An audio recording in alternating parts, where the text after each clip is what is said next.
பாரத பிரதமர் சுதந்திர தின உரையில் பார்த்தீங்கன்னா ஜிஎஸ்டியில் வந்து சீர்திருத்தம் செய்கிறேன்னு சொன்னாங்க. அது பிரகாரம் சீர்திருத்தம் செஞ்சு கடந்த 22ஆம் தேதியிலேருந்து பல மாற்றங்கள் இந்தியாவில் கொண்டு வந்திருக்காங்க. அதில் குறிப்பாக ஜவுளித்துறைக்கு வந்து செயற்கை இலை மேன்மேட் ஃபைபருக்கு வந்து 12% 5% நூல் கொண்டு வந்திருக்காங்க. அது பஞ்சுக்கு வந்து 18% 5% கொண்டு இருக்காங்க. இது வந்து பெரிய ஜவுளித்துறைக்கு வந்து ஒரு புத்துணர்ச்சி கொடுக்கக்கூடிய விஷயம். ஏன்னா பார்த்திங்கன்னா நாங்கள் 12% நூல் கொள்முதல் பண்ணிவிட்டு 5% பீஸை விற்றுட்டு 7% ரீஃபண்ட் வாங்கல ஒரு சிரமம் இருந்துச்சு. அது இல்லாமல் பார்த்திங்கன்னா எங்களுடைய 7%ங்கிறது முதலீடு. அந்த முதலீடு போய் உட்காரும்போது பார்த்திங்கன்னா அது ரொம்ப எங்களுக்கு சிரமமாக இருந்துச்சு. இன்றைக்கி வந்து நாங்கள் ஒரு 200 நூல் வாங்குகிறோம். பார்த்திங்கன்னா 12% 24 ரூபா வரி கட்டணும். இன்றைக்கி 10 ரூபா தான் கட்டுறோம்.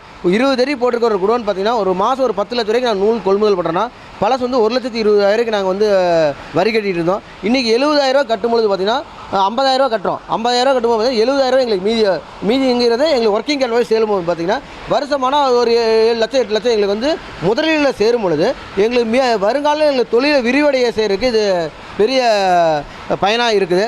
அதே மாதிரி பார்த்திங்கன்னா இந்த எங்களோட துணிகள் பெரும்பாலும் பார்த்திங்கன்னா பெண்கள் குழந்தைகளுக்கு தான் நாங்கள் யூஸ் பண்ணுறோம்.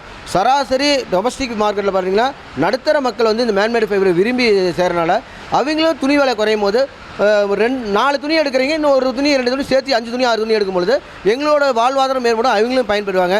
அதே மாதிரி மத்திய அரசு வந்து ஒரு தாழ்மையான வேண்டுகோள், 2,500 ரூபாய்க்கு மேலே துணி எடுக்கிற எண்டு கன்சியூமருக்கு வந்து ஆயுத்த ஆடை எது இருந்தாலும் 18% போட்டிருக்காங்க. அந்த 2,500ங்கிறது சராசரி ஒரு குடும்பத்தில் எல்லாருமே எடுக்கக்கூடிய விஷயம் தான். இதை கொஞ்சம் மாற்றி ஒரு 5,000 7,500 கொஞ்சம் மாற்றி பண்ணாங்கன்னா நாம் இந்த ஜிஎஸ்டி கொடுத்துற முழு பயன் கன்சியூமர்கிட்ட பயன்படலாம். அதே மாதிரி இந்தியா ஃபுல்லாக 485 பொருளுக்கு வந்து ஜிஎஸ்டி வரி குறைச்சிருக்காங்க. இது மூலம் பார்த்தீங்கன்னா ஒரு சராசரி ஒரு குடும்பத்துக்கு 750 ரூபாலேருந்து 1,500 ரூபா வரை ஒரு சராசரி குடும்பத்துக்கு இது வந்து நடுத்தர குடும்பத்துக்கு இப்போ மீதி ஆகிடுது. இது வந்து மக்களுடைய பெரிய மகிழ்ச்சி உண்டாக்கியிருக்குது. அதேமாதிரி எங்கள் விசைத்தறியை பொறுத்தவரை இந்த ரீஃபண்ட் பிரச்சனை கிடையாது. அதேமாதிரி எங்களுக்கு கடந்த காலத்தில் ஜிஎஸ்டி ஆரம்பத்தில் 1/7/2017 31/7/2018 வரை பார்த்திங்கன்னா 18% நூலுக்கு இருந்துச்சு. அப்புறம் 12% பண்ணாங்க. அப்போ 5% பண்ணும்போது எங்களுக்கு ரீஃபண்டு வந்து வரல. அந்த ரீஃபண்டுங்கிறது சராசரி என்னையே எடுத்துக்கிட்டிங்கன்னா எனக்கு வந்து ஒரு 9.5 லட்ச ரூபா போயிடுச்சு. என்னோடய ஒர்க்கிங் கேபிட்டல் என்னோடய முதலீடு அவ்வளோதான் இருந்துச்சு. அந்த முதலீடு போனால நான் சொந்தராக விட்டு கூலிக்கு வர சூழ்நிலை ஆகி போச்சு. இந்த மாதிரி என்ன போல் பல பேர் வந்து இந்த சூழல் தள்ளியிருக்கிறாங்க.